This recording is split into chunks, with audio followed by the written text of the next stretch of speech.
Hello everyone. Today's poem is 渭川田家 by Wang Wei. It's a very famous mountain, river, and farming fields poem. And it was written during the middle age of Wang Wei, and he was quite senior officers at the time, and he has such a big fame, perhaps the biggest fame during that period of time, much bigger than that of Li Bai, as well as bigger than Du Fu. So he's the most famous poet of the time, and also he has so many relationship with the royal society and as well as with the celebrities of the capital city, Chang'an city.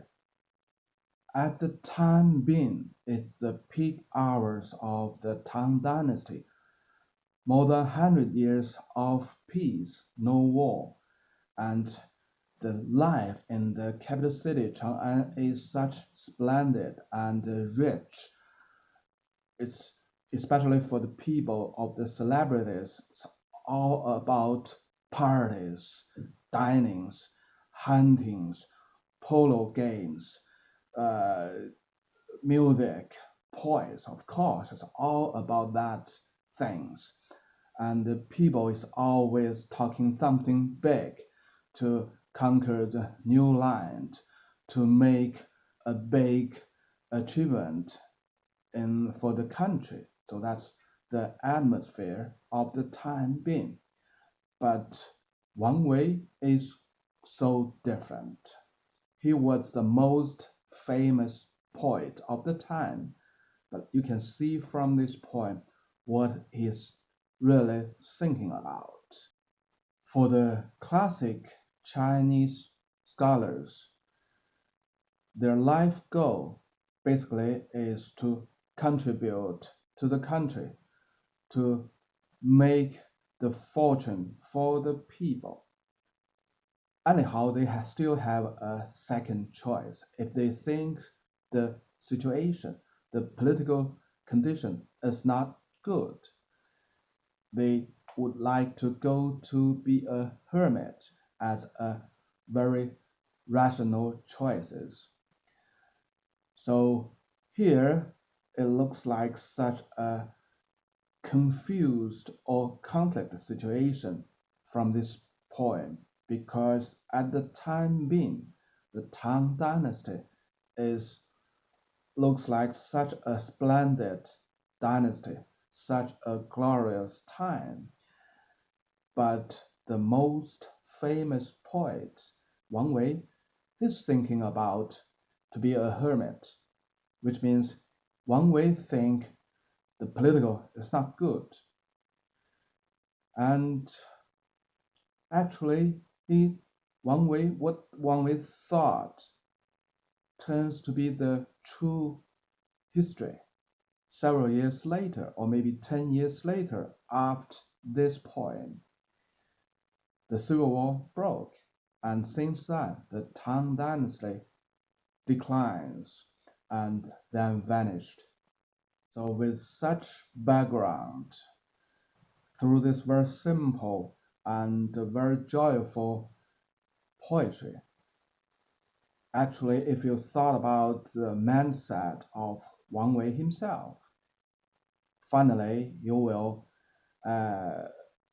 dig out he's in such a big struggle in his inner mind to go to the hermit, like the farmers in this farming field, or still continues his career in the central government, where he think it's not a good place. The political is not in a good situation at all. Now let's look at this very simple rivers, mountains, farming fields poem by Wang Wei, a very famous one. 渭川田家 Wang Wei. 斜阳照虚落，穷巷牛羊归。野老念牧童，倚杖后惊飞。雉构麦苗秀，蚕眠桑叶稀。田夫何处至？相见雨依依。即此献贤意，怅然吟示微。Basically, it's a very simple poem. So I will just go through some of the wordings, and then you will know the basic meanings very easily. 渭川田家, 渭川, the valley or the river of Wei, that's the main river, goes through the places surrounding the capital city from the west to the east, and finally join the Yellow River. So this river is so famous, and we have so many Tang poems depict this Wei River. Also, another very famous poem by Wang Wei is 渭城曲. So it's a departing poem saying farewell at the riverside of Wei River. It's also by Wang Wei. So 渭川田家, 田家 is the farmer, the family of farmers. So in this, alongside the Wei River, and this place is believed to be the most best farming field throughout China, and so these farmers living in this area should be the best well-off farmers throughout China. 咸阳照虚落，穷巷牛羊归. The dropping sun is shining on the villages. 穷巷牛羊归, the very narrow and with the dead end small road in the village. You see the cows, you see the sheep is coming back to its nest. So here it's only two words you need to pay attention. 虚 is today it refers to something of the relics of something, but in this ancient meaning it means the market in the village. Normally it's when it refers to this to some of the villages, it means that village is not a small village, at least it's a small town. So with such, it has a market. 10 days, 50 days, they will have a free market, bazaar, in that village. 落 is also refers to village. The people lives. So a single house or multiple house, it can all be referred as 落. So 虚落 basically it means a small town. It's not a big or big village. 穷 in today's meaning means poor, but in the ancient classic Chinese means the end. So 穷巷 means the street has with the dead end. So normally it refers to the very narrow and very far street, not the main street. 野老念牧童，倚杖后惊飞. So the very old villager is thinking about the boy who shepherded the cow, and he's with his stake is waiting the boys at the door of the fence, the wood fence or the bamboo fence. That's very typical village situation, and even in some of the very remote villages today in China, you still see that the jingfei, the fence made of bamboo or made of the wood. Another character need to pay attention is 野. It means wild, but in the classic Chinese, it means the things or the people living out of the city with a wall. So the people living in the city with a wall is one type of people, or you can call it citizen. The other people living outside of the city walls, they are all people of wild. So 野老 here means the villager, very old villager who is not living in the city with a wall. 置购麦苗秀，缠绵商业稀. So that's the summer's situation. The wheat plant looks so good, so beautiful. 秀 means very good, outstanding. And also the birds is flying there and here and there in the farming field. And 置购 even for today's people in this area, they are still refers to this type of very colorful birds. And today we call it 野鸡. So it's very typical birds in this area. 缠绵商业稀. The silkworm is going to sleep, and the mulberry leaves is getting less and less on the tree. So this sentence actually pinpoint the time frame that the silkworm has eaten enough or baked enough, and he's getting to sleep, and then he will make the silkworm cocoon. So the time is so pinpointed to the weather, and the Chinese know this timing very precisely. Even till today, a lot of the kids in big cities, if he has the conditions of his parents allows, he still like to feed the silkworm to make a very close observation how the silkworm grows and how the silkworm make the cocoons. And the timing is so precisely according to the weather, and the date changes. 田夫何处至？相见与依依.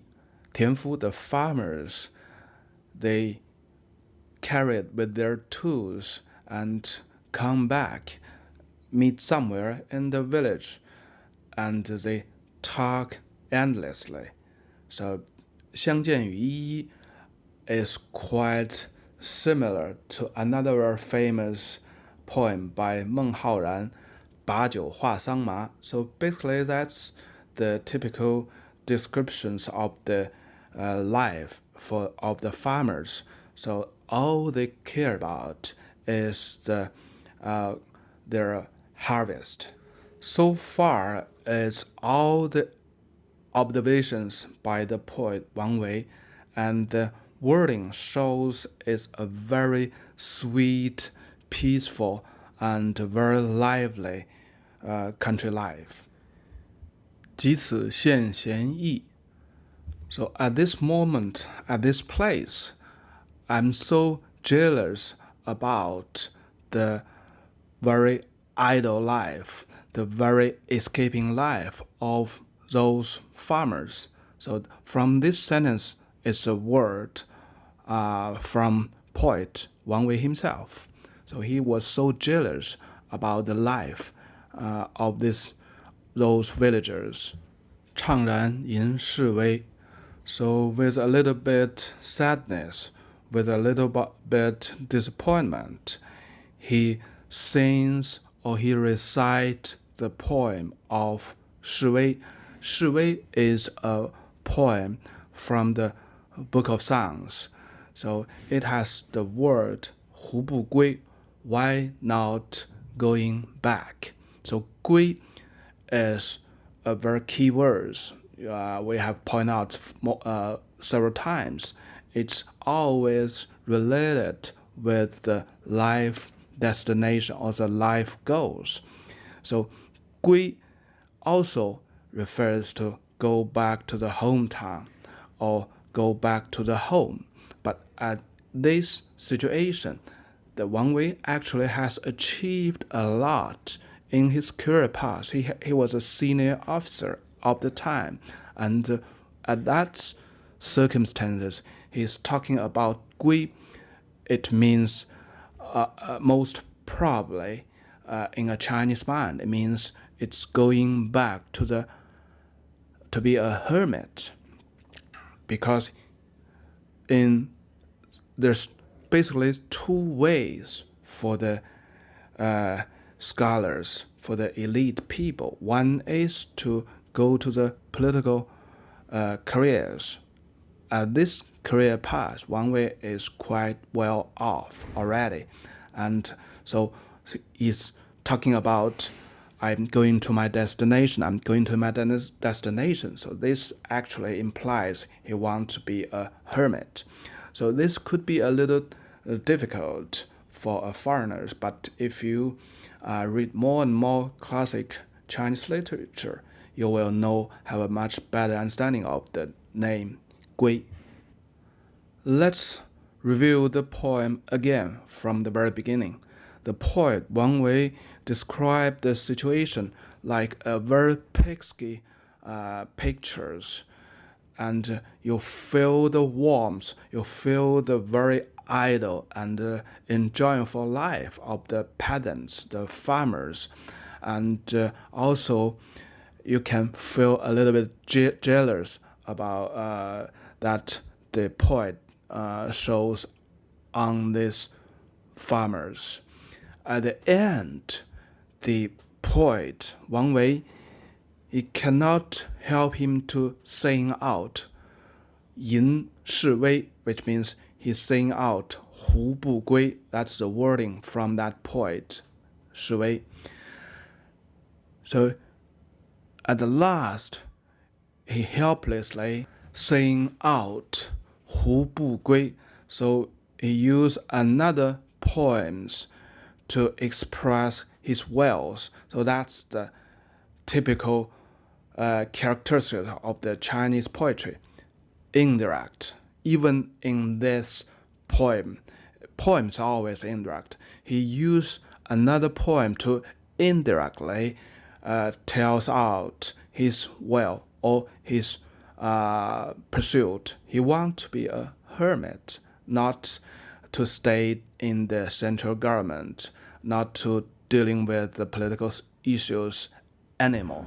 From the poem, we can make a judgment that when Wang Wei writing this poem, he still hold the position in the central government, but he want to be a hermit in his deep mind. So there's a lot of struggles, there's a lot of wanderings for the moment. So he write this poem to express his deep feelings, and together to write about his struggles to change his pursuit from the political goals to a hermit life.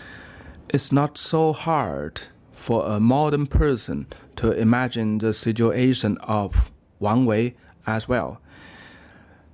Say you are on a position for quite a while, and you try all the best of your capabilities, but you're still at that position, and it's quite easily for you to think about to change the career path, or sometimes you even imagine to go to the countryside to lead a very quiet life, or maybe just take 5 or 3 years to travel around the globe for a change.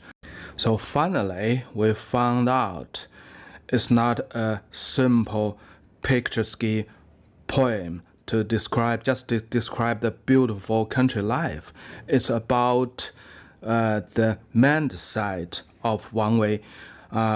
He continued the positions in the central government, or he just quit the job and to be a hermit. And then with a third look, we can see the first sentences. He pointed out the very key words, 归. The animals, they all goes to home. So why not I go to my destinations as well? And at the end, he didn't mention the word 归, but 示威, the poem name he mentioned, is all about 胡不归, why not come back? Okay, that's for today. And it's not just a picturesque poem. Bye-bye.